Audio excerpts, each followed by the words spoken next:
ಕಾಯದೊಳು ಗುರುಲಿಂಗಜಂಗಮವನು ದಾಯತವನರಿಯಲ್ಕೆ ಸುಲಭೋಪಾಯದಿಂದ ಎದಿರಿಟ್ಟ ಬಾಹ್ಯಸ್ಥಲಕ್ಕೆ ಕುರುವಾಗಿ ದಾಯದೋರಿ ಸಮಸ್ತ ಭಕ್ತರ ಕಾಯವನೇ ಪಾವನ ಮಾಡಿದ ರಾಯಪೂರ್ವಾಚಾರ್ಯ ಗುರು ಸಂಗನ ಬಸವ ಶರಣಾರ್ಥಿ ಪ್ರಾತಸ್ಮರಣೀಯರಾದ ಬಸವಾದಿ ಪ್ರಮಥರನ್ನು ಶ್ರದ್ಧೆಯ ಪಂಚಾಚಾರ್ಯರನ್ನು ಸ್ಮರಣೆ ಮಾಡಿ ಆರಾಧ್ಯ ಗುರು ಹಾನಗಲ್ಲ ಯತೀಶ್ವರನು ಕೂಡ ಹೃದಯ ಮಂದಿರದಲ್ಲಿ ಇರಿಸಿ ಸ್ಮರಿಸಿ ಈ ತಾಣದ ಕ್ಷೇತ್ರಾಧಿಪತಿಯಾದ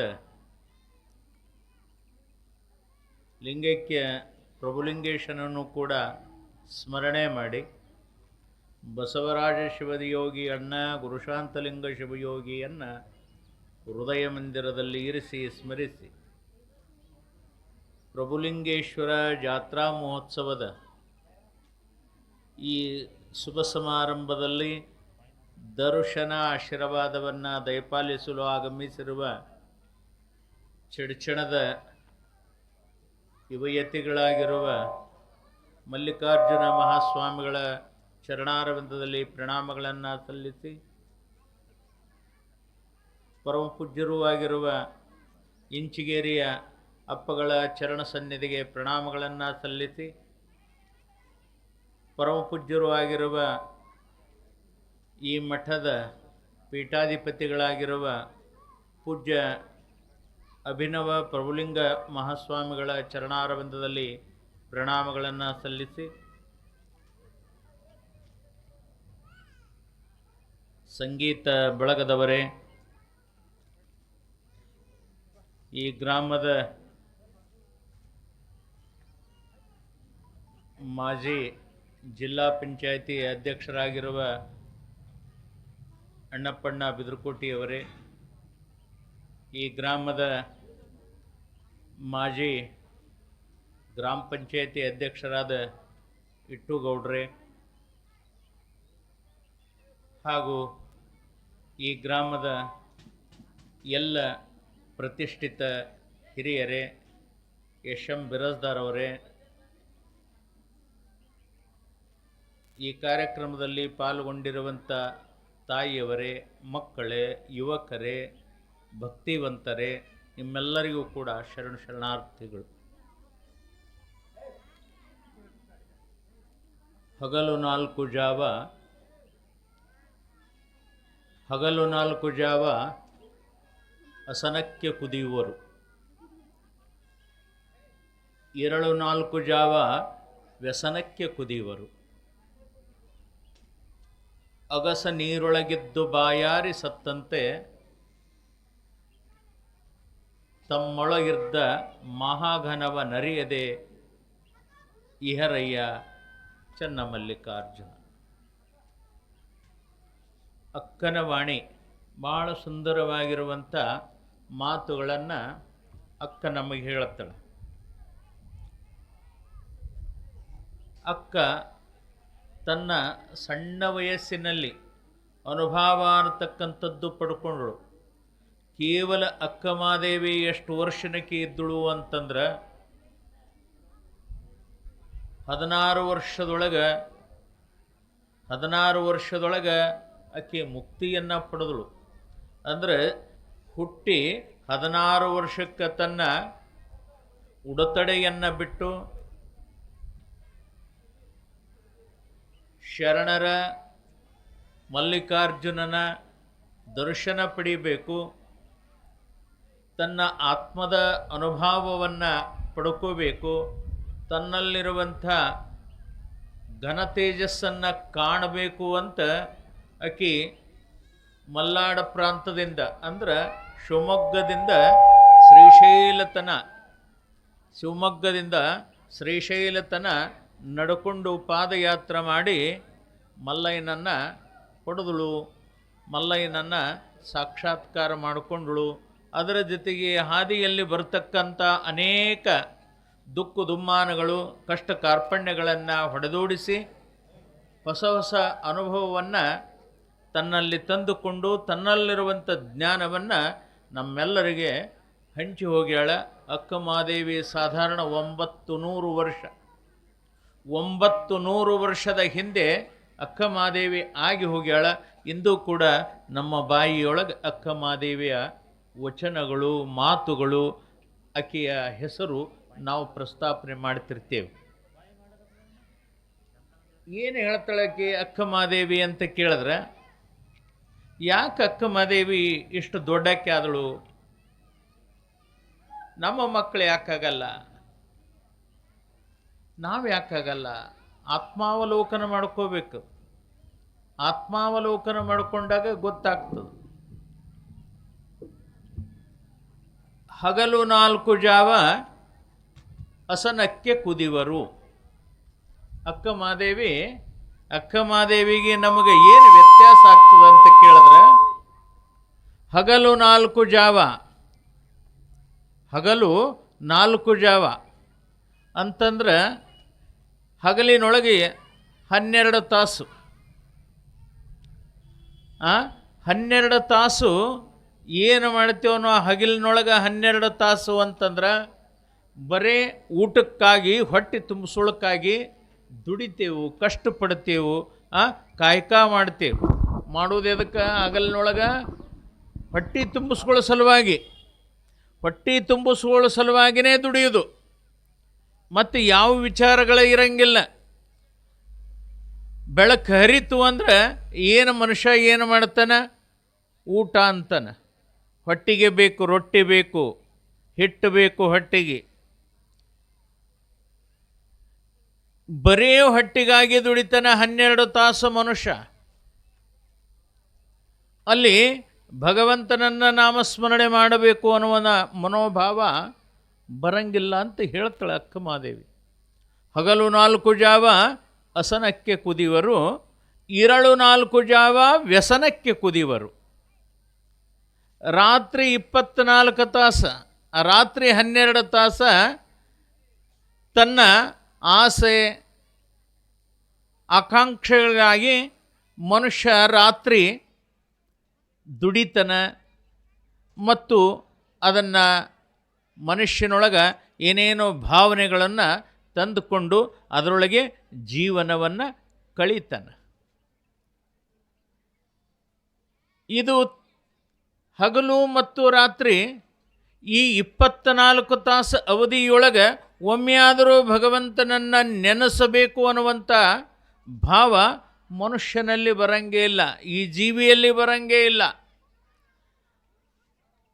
ಅದಕ್ಕೆ ಹೇಳ್ತಾನೆ, ನೀನು ಒಂದು ವೇಳೆ ನೆನೆಸಿದ್ದಾದ್ರೆ, ಅದನ್ನು ಅನುಭವಿಸಿದಾದ್ರೆ, ಆ ಭಗವಂತನನ್ನು ಕರೆದಿದ್ದಾದ್ರೆ 24 ತಾಸು ಬೇಡ, ಕೆಲವು ಕ್ಷಣದೊಳಗೆ ಭಗವಂತನ ಕೃಪೆ ಆಗುತ್ತದೆ ಅನ್ನತಕ್ಕಂಥ ಅಕ್ಕ ಮಹಾದೇವಿ ಹೇಳುತ್ತಾಳೆ. ಹೆಂಗೆ?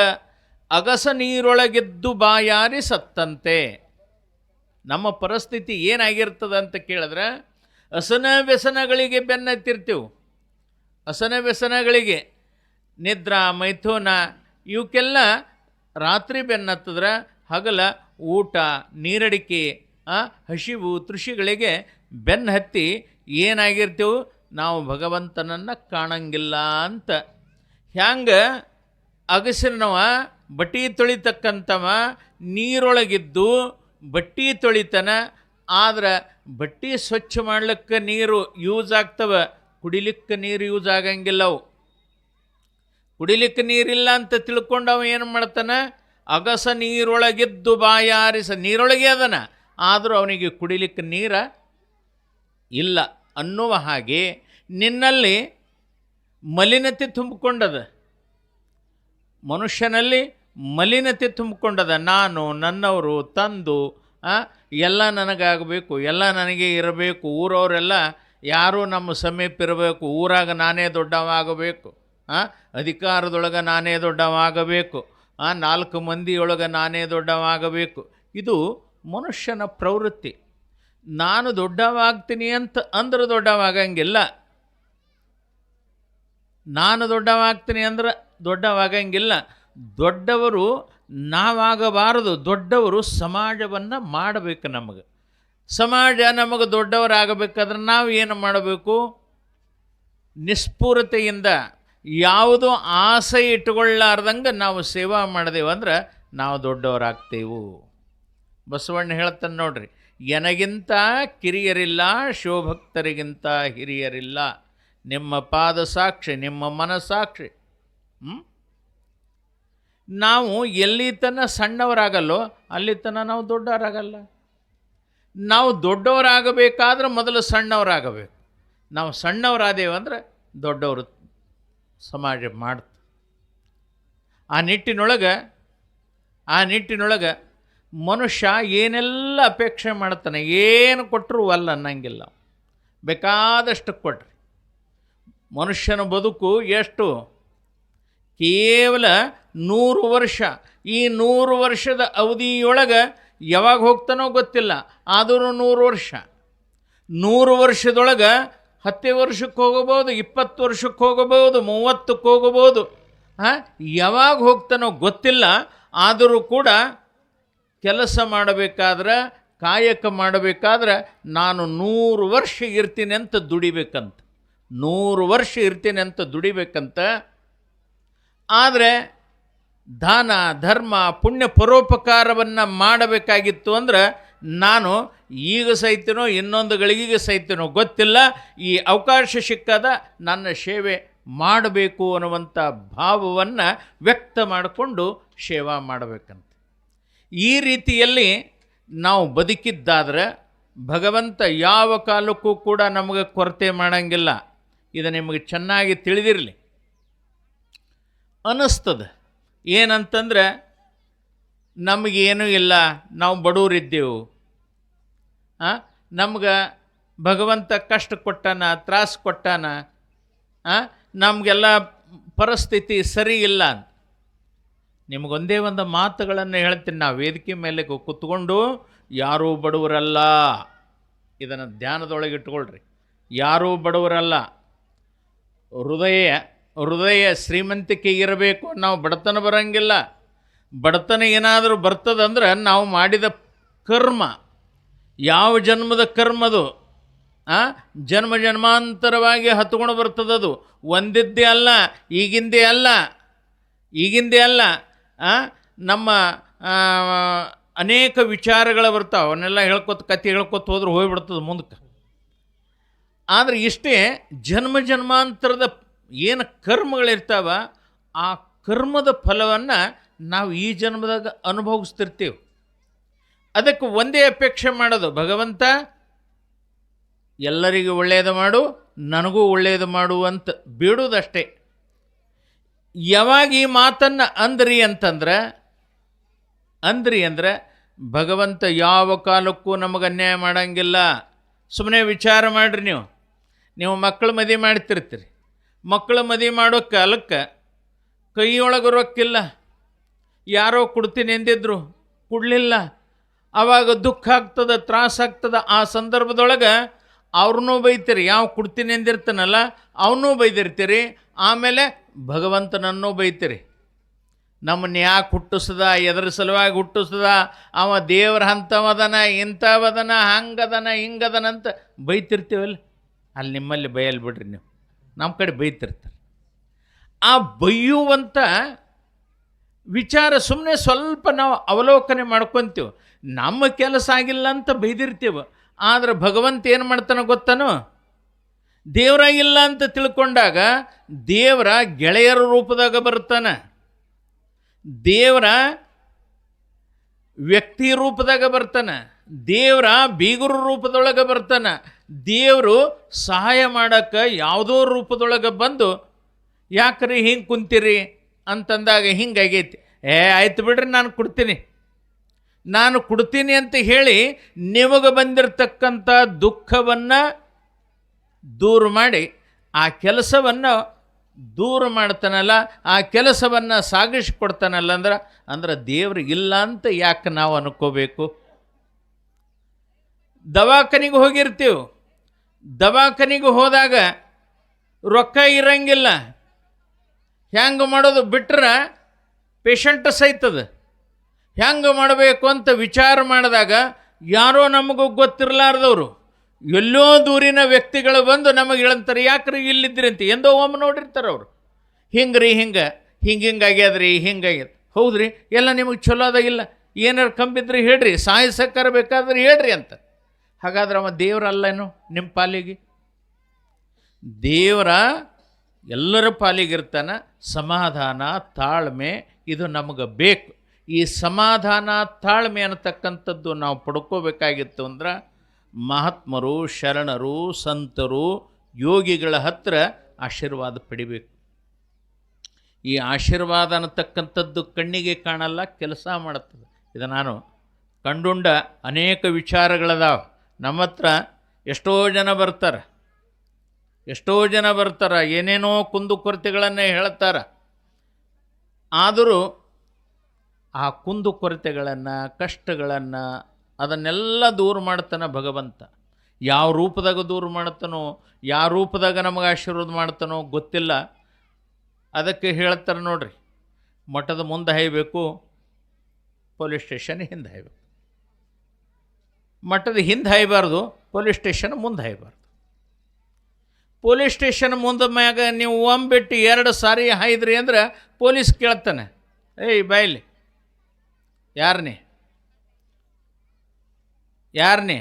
ನಾ ಇಂಥವ್ರ ಮಗ, ಇಲ್ಲಿಗೆ ಯಾಕೆ ಬಂದೆ, ಎದಕ್ಕೆ ಬಂದೆ, ಏನು ಕೆಲಸ ಇತ್ತು, ಯಾರು ಕಳಿಸಿದ್ರು, ಇವೆಲ್ಲ ಚೌಕಶಿ ಆಗ್ತವೆ. ಹೌದಾ? ಮತ್ತು ಮಠದ ಹಿಂದೆ ಜರ್ನಿ ಹಾಯ್ದೆ ಅಂದ್ರೆ ಮಠದ ಮುಂದೆ ಏನು ಕೆಲಸ ನಡೀತದೆ, ಗುರುಗಳು ಯಾರಿಗೇನು ಆಶೀರ್ವಾದ ಮಾಡ್ತಾರೆ ನೋಡೋಕೆ ಸಿಗಲ್ಲ. ಬೇಡ, ಗುರುಗಳು ಯಾವ ರೂಪದೊಳಗೆ ಆನಂದವಾಗಿರ್ತಾರೆ, ನಿನ್ನ ದೈವ ಯಾವಾಗ ತೆಗಿತದೋ ಗೊತ್ತಾಗಲ್ಲ. ಅವರ ಪಾದಕ್ಕೆ ಬಿದ್ದು ಕೈ ಮುಗಿದು ಪ್ರಾರ್ಥನೆ ಮಾಡಿದೆ ಅಂದರೆ ಯಾಕೆ ಜನ್ಮಾಂತರದ ದುಃಖ, ದಾರಿದ್ರ್ಯ, ಕಷ್ಟ ಹೋಗಬಾರ್ದು? ಅದಕ್ಕೆ ಗುರುಗಳ ಹತ್ರ ಯಾವಾಗೂ ಹೋಗ್ತಿರ್ಬೇಕು. ನಾವೆಲ್ಲ ಈಗೆಲ್ಲ ಬಿಟ್ಟುಬಿಟ್ಟಿದ್ದೇವ್ರಿ, ಗುರುಗಳು ಇಲ್ಲ, ಮಠ ಇಲ್ಲ, ದೇವರಿಲ್ಲ. ದಯವಿಟ್ಟು ಅದನ್ನು ಮಾಡಬೇಡ್ರಿ.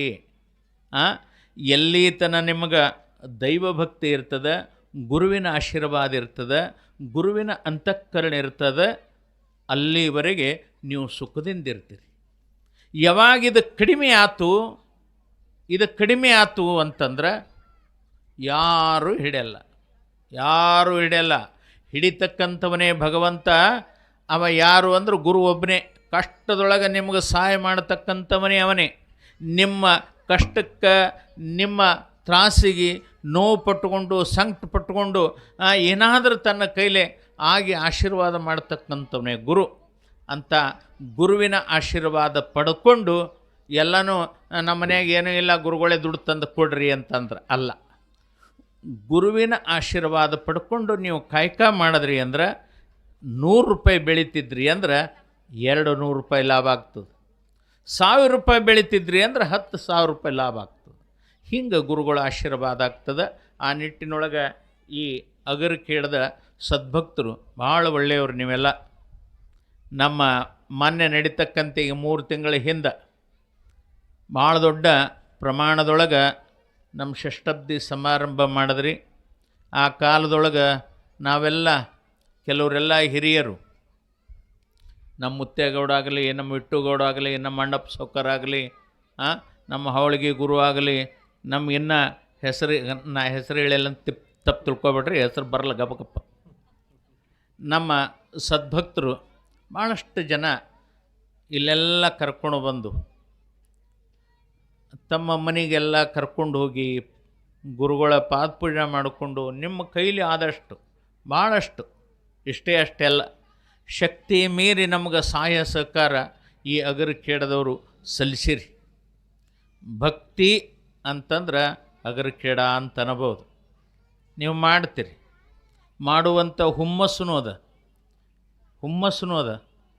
ಸ್ವಲ್ಪ ಜಾಗ್ರ ಆಗಬೇಕಾಗ್ಯದ ನಮ್ಮ ಧರ್ಮದವರು ಸ್ವಲ್ಪ ಜಾಗ್ರ ಆಗಬೇಕು. ಜಾಗ್ರ ಆಗಲಿಲ್ಲ ಅಂದ್ರೆ ಯಾವ ಗುಡಿ ಗುಂಡಾರಗಳು ಜಾಗ್ರ ಆಗಲ್ಲ. ನೀವು ಜಾಗ್ರ ಆಗಬೇಕು, ನೀವು ಎಚ್ಚೆತ್ಕೋಬೇಕು. ಯಾಕಂದರೆ ಕೊಡುವಂಥ ಮನಸ್ಸದ ಮಾಡುವಂಥ ಮನಸ್ಸದ. ಯಾಕೋ ಸ್ವಲ್ಪ ಹಿಂದೆ ಮುಂದೆ ತುಳ್ಯಾಕತ್ತೀರಿ, ಅದನ್ನು ಬದಿಗಿಡ್ರಿ. ಅದನ್ನು ಬದಿಗಿಟ್ಟು ನಾವು ಒಳ್ಳೆಯ ಕೆಲಸ ಮಾಡ್ತೇವೆ, ಗುರುವಿನ ಆಶೀರ್ವಾದ ಇರಲಿ ಅಂತ ಮನುಷ್ಯನೊಳಗೆ ಭಾವನೆ ಮಾಡಿಕೊಂಡು ಕೆಲಸ ಮಾಡಿದ್ರೆ ಅಂದ್ರೆ ಯಶಸ್ವಿ ಆಗ್ತದೆ ಅನ್ನುವಂಥ ಮಾತು ಹೇಳಿ, ಅಗರಿಕೇಡದ ಸದ್ಭಕ್ತರು ನಮ್ಮ ಮಠದ ಕಾರ್ಯಕ್ರಮಕ್ಕೆ ಬಹಳಷ್ಟು ಸಹಾಯ ಸಹಕಾರ ಸಲ್ಲಿಸಿರಿ. ನಿಮ್ಮ ಭಕ್ತಿ ಭಾಳ ದೊಡ್ಡದು ಅನ್ನುವಂಥ ಮಾತನ್ನು ಈ ಸಂದರ್ಭದೊಳಗೆ ಹೇಳಿ, ದೊಡ್ಡ ಊರದ ಈ ದೊಡ್ಡ ಊರಿನೊಳಗೆ ದೊಡ್ಡ ಗುಣಗಳು ಬರಲಿ, ಆ ದೊಡ್ಡ ಗುಣಗಳ ಮುಖಾಂತರವಾಗಿ ಊರಿಗೆ ದೊಡ್ಡ ದೊಡ್ಡ ಸಹಾಯ ಸಹಕಾರ ಹೊರಹೊಮ್ಮಲಿ. ಈ ಮಠ ನಿಮ್ಮ ಮಠ, ಈ ಸ್ವಾಮಿಗಳು ನಿಮ್ಮ ಸ್ವಾಮಿಗಳು. ನಮ್ಮ ಅಪ್ಪಗಳು ಸಿಟ್ಟು ಬರ್ತದೆ, ನಮ್ಮ ಅಪ್ಪಗಳಿಗೆ ಸಿಟ್ಟು ಭಾಳ, ಸಡಾನೆ ಸಿಟ್ಟಿಗೆ ಬರ್ತಾರೆ, ಅಷ್ಟೇ ದೌಡ ಕರಗುತ್ತಾರೆ, ಅಷ್ಟೇ ದೌಡ ಕರಗುತ್ತಾರೆ. ಆದರೆ ಅವ್ರು ಅಂತಾರಂಥೇಳಿ ಯಾರೂ ತಪ್ಪು ತಿಳ್ಕೋಬಾರ್ದು.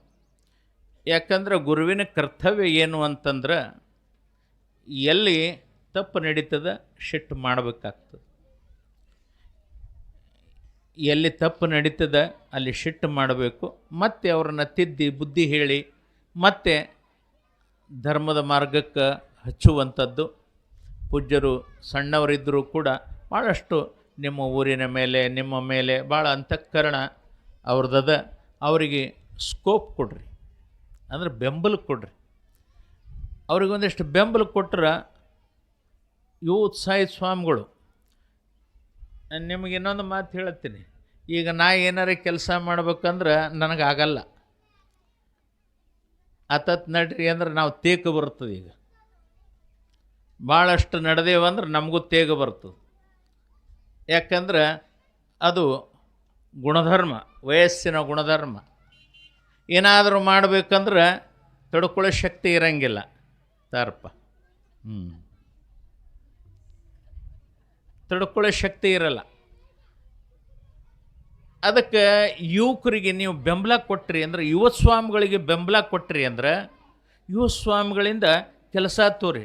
ನಾನು ಯಾವಾಗ ಅವ್ರಂಗಿದ್ದಾಗ ನಾನು ಏನೇನೋ ಮಾಡ್ಬೇಕಂತ ಮಾಡಿದೆ, ಏನೇನೋ ಮಾಡಬೇಕು, ಎಲ್ಲೆಲ್ಲೇ ತಿರುಗಬೇಕು, ಹೆಂಗೆಂಗೋ ಮಾಡ್ಬೇಕು. ಆವಾಗ ಸಮಾಜ ನಮ್ಮನ್ನು ಸ್ಪಂದಿಸಲ್ಲ.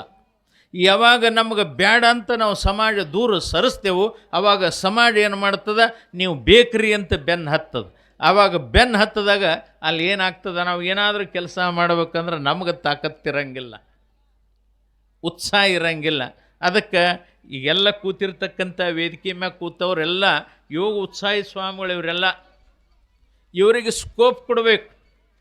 ಸಮಾಜ ಸ್ಕೋಪ್ ಕೊಡ್ತು ಅಂತಂದ್ರೆ ನೀವು ಏನು ಮಾಡಬೇಕಂತೀರಿ ಅದನ್ನು ಮಾಡಿ ತೋರಿಸ್ತಾರೆ. ಆ ಶಕ್ತಿ ಪೂಜ್ಯರಲ್ಲಿ ಅದ. ನಮ್ಮ ಶರಣರು ಹೇಳುತ್ತಾರೆ, ಕಾಮಧೇನು ಕಲ್ಪತರು ಕಾಡ ಮರವಾಗಬಹುದೇ, ಕಲ್ಪತರು ಕಾಡ ಮರವಾಗಬಹುದೇ, ಕಾಮಧೇನು ಕಾಡ ಪಶುವಾಗಬಲ್ಲುದೇ. ಹೀಗೆ ಒಮ್ಮೆ ಶರಣರ ಕರಕಮಲದಲ್ಲಿ ಉದಯರಾದ ಮೇಲೆ ಮತ್ತೆ ಮಾನವರಾಗಬಹುದೇ ಅಂತ ಹೇಳ್ತಾರೆ. ಇದರ ಹೇಳುವ ತಾತ್ಪರ್ಯ ಏನು ಅಂತಂದ್ರೆ, ವ್ಯಕ್ತಿ ಸಾಣದೋ ದೊಡ್ಡದು ಅಂತಲ್ಲ. ಒಮ್ಮೆ ಗುರುಗಳ ಹಸ್ತಸ್ಪರ್ಶ ಮಸ್ತಕದ ಮೇಲೆ ಆತು, ಅವರ ಅಂತಃಕರಣ ಕೃಪಾದೃಷ್ಟಿ ಒಮ್ಮೆ ಆತು ಅಂತಂದ್ರೆ ಹೇಗಾಗ್ತದಂತ ಕೇಳಿದ್ರೆ, ಕಲ್ಪ ತರು ಕಾಡ ಮರವಾಗಬಲ್ಲದೆ. ಅಂದರೆ ಒಂದು ಈ ಬೇವಿನ ಗಿಡದ ಕೆಳಗೆ ಹೋಗಿ ನಾವು ಕುತ್ಕೊಂಡು ಅದು ಕಲ್ಪತರು ವೃಕ್ಷ ಎತ್ತು ಅಂತಂದ್ರೆ ನಾವು ಬೇಡಿದ್ದು ಕೊಡ್ತದಂತ. ಕಾಮಧೇನು ಹತ್ರ ಹೋಗಿ ನಾವು ಏನು ಅಪೇಕ್ಷೆ ಮಾಡ್ತೀವೋ ಅದನ್ನು ಕೊಡ್ತದಂತ. ಈ ಎಲ್ಲವನ್ನ ಬೇಡಿದ ಇಷ್ಟಾರ್ಥಗಳನ್ನು ಕೊಡ್ತಕ್ಕಂಥದ್ದು ಮತ್ತು ಅದರ ಜೊತೆಗೆ ಪಾಪ ತಾಪ ಕೋಪವನ್ನು ಕಳಿತಕ್ಕಂಥದ್ದು ಅದು ಎಲ್ಲಾದರೂ ಅದರಂದ್ರೆ ಗುರುವಿನ ಚರಣದೊಳಗಿರ್ತದೆ, ಗುರುವಿನ ಆಶೀರ್ವಾದದೊಳಗಿರ್ತದೆ. ಅಂಥ ಆಶೀರ್ವಾದ ನೀವು ಪಡೀರಿ ಎನ್ನುವಂಥ ಮಾತನ್ನು ಈ ಸಂದರ್ಭದೊಳಗೆ ಹೇಳಿ, ಎಲ್ಲ ಅಗರಿಕೆಡದ ಎಲ್ಲ ಸದ್ಭಕ್ತರಿಗೂ ಒಳ್ಳೆಯದಾಗಲಿ, ತಾಯಿದರಿಗೆ ಒಳ್ಳೆಯದಾಗಲಿ, ತಂದೆಯವರಿಗೆ ಒಳ್ಳೆಯದಾಗಲಿ, ನಮ್ಮ ಯುವ ಮಕ್ಕಳಿಗೆ ಒಳ್ಳೆಯದಾಗಲಿ. ಮತ್ತು ಎಲ್ಲ ಈ ಊರಿಗೆ ಒಳಿತಾಗಲಿ ಎನ್ನುವಂಥ ಮಾತನ್ನು ಈ ಸಂದರ್ಭದೊಳಗೆ ಹೇಳಿ ಈ ಮಠ ಇನ್ನಷ್ಟು ಉತ್ತರೋತ್ತರವಾಗಿ ಬೆಳಿಬೇಕಾಗ್ಯದ. ಅಲ್ಲಿ ಗದ್ದಿಗೆ ಅದು ಸ್ವಲ್ಪ ಗ್ವಾಡಿದ ಅಪ್ಪಗಳು ನಾನು ಮೊನ್ನೆ ಅಂದೀನಿ, ಈ ಸಾರಿ ಏನೋ ಮಾಡ್ತೀನಿ ಅಂತಂದರೆ ಗದ್ದಿಗೆ ಅದನ್ನು ಒಳಗಾಗ್ಯದ, ಅಲ್ಲಿ ದರ್ಶನ ಮಾಡ್ಲಿಕ್ಕೆ ಅನಾನುಕೂಲತೆ ಅದ. ಹೀಗಾಗಿ ಆ ಗದ್ದಿಗೆಯನ್ನು ಎಲ್ಲ ದರ್ಶನಕ್ಕೆ ಅನುಕೂಲ ಆಗಂಗೆ ಅದೊಂದಿಷ್ಟು ಮಾಡಿಕೊಡ್ಲಿಕ್ಕೆ ಭಕ್ತರಾದವರು ತಾವು ಸಹಾಯ ಸಹಕಾರ ಸಲ್ಲಿಸ್ರಿ. ನಿಮ್ಮ ಸಹಾಯ ಸಹಕಾರ ಭಾಳ ದೊಡ್ಡದದ, ನಿಮ್ಮ ಸಹಾಯ ಸಹಕಾರ ಬಹಳ ದೊಡ್ಡದದ. ನಾವು ನಿಮ್ಮ ಇದನ್ನು ಭಕ್ತಿಯನ್ನು ಪರೀಕ್ಷೆ ಮಾಡೋಂಗಿಲ್ಲ. ಅಲ್ಲಿ ಶಂಕರಲಿಂಗನ ತೇರು ಮಾಡಾಕತ್ತೀರಿ.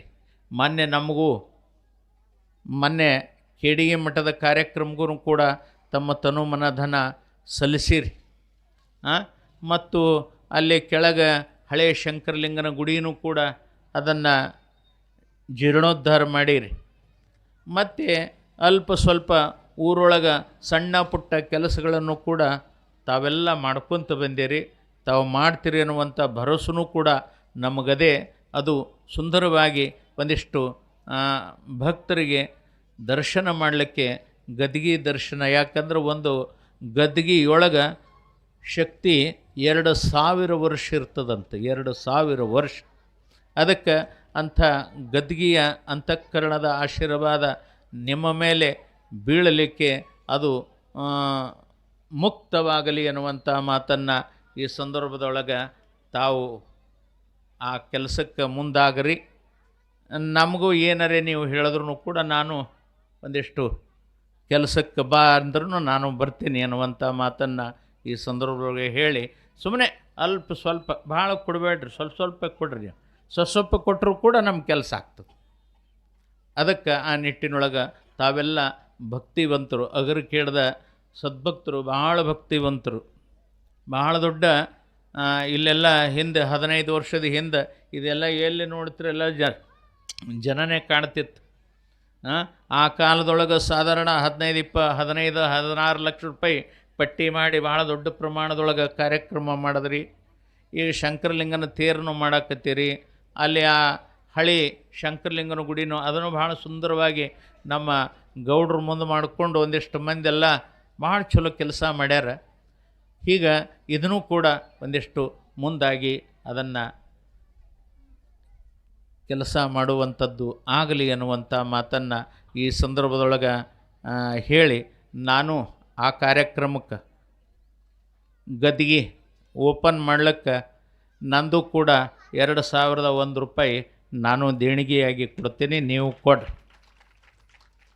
ನಮ್ಮ ಮಠದಿಂದ ನಾನು 2100 ರೂಪಾಯಿ ನಾನು ದೇಣಿಗೆಯನ್ನು ನಿಮ್ಮ ಮಠಕ್ಕೆ ಸಲ್ಲಿಸ್ತೀನಿ. ಅದು ನಿಲ್ಲಬಾರ್ದು ಅಂತ ನಾವು ಕೊಡೋದೇನು ಅಪ್ಪವ್ರೆ ಇದನ್ನು ಮಠ ಅದನ್ನು ಮಠ ಅಂತ ನೀವು ಅನ್ಬೋದು. ಆದರೆ ನೀವು ಮಾಡಾಕತ್ತಿರ್ತಿರಲ್ಲ, ನಿಮಗೆ ರೊಕ್ಕ ಕಮ್ಮಿ ಬೀಳಬಾರ್ದು. ನೀವು ಮಾಡುವಂಥ ಕೆಲಸಕ್ಕೆ, ಅದು ನಾವು ಮಾಡೋದಲ್ಲ, ನೀವು ಮಾಡುವಂಥ ಕೆಲಸಕ್ಕೆ ರೊಕ್ಕ ಕಮ್ಮಿ ಬೀಳಬಾರ್ದು. ನೀವು ಹಿಡಿದಿರುವಂಥ ಕೆಲಸ ಅದು ಯಶಸ್ವಿಯಾಗಲಿ ಅನ್ನುವಂಥ ಮಾತನ್ನು ಈ ಸಂದರ್ಭದೊಳಗೆ ಹೇಳಿ ನಮ್ಮ ಮಠದಿಂದ ಕೂಡ ಕಾಣಿಕೆಯನ್ನು ಸಲ್ಲಿಸ್ತೇವೆ. ನಿಮ್ಮೆಲ್ಲರಿಗೂ ಒಳ್ಳೆಯದಾಗಲಿ. ಅಗರು ಕೇಳದ ಸದ್ಭಕ್ತರು ಬಹಳ ಸುಖದಿಂದ ತಮ್ಮ ಜೀವನವಾಗಲಿ, ಫಲ ಬೆಳೀಲಿ, ನಿಮ್ಮ ಮಕ್ಕಳ ಮರಿ ವಿದ್ಯಾವಂತರಾಗಲಿ, ನಿಮ್ಮೆಲ್ಲ ಕೆಲಸಗಳು ಯಶಸ್ವಿಯಾಗಲಿ, ನಿಮ್ಮೆಲ್ಲರಿಗೂ ಆರೋಗ್ಯ ಭಾಗ್ಯ ಪ್ರಾಪ್ತವಾಗಲಿ ಅನ್ನುವಂಥ ಮಾತನ್ನು ಈ ಸಂದರ್ಭದಲ್ಲಿ ಹೇಳಿ ನನ್ನ 2 ಮಾತನ್ನು ಶ್ರೀ ಗುರುಪಾದಕ್ಕೆ ಸಮರ್ಪಣೆ.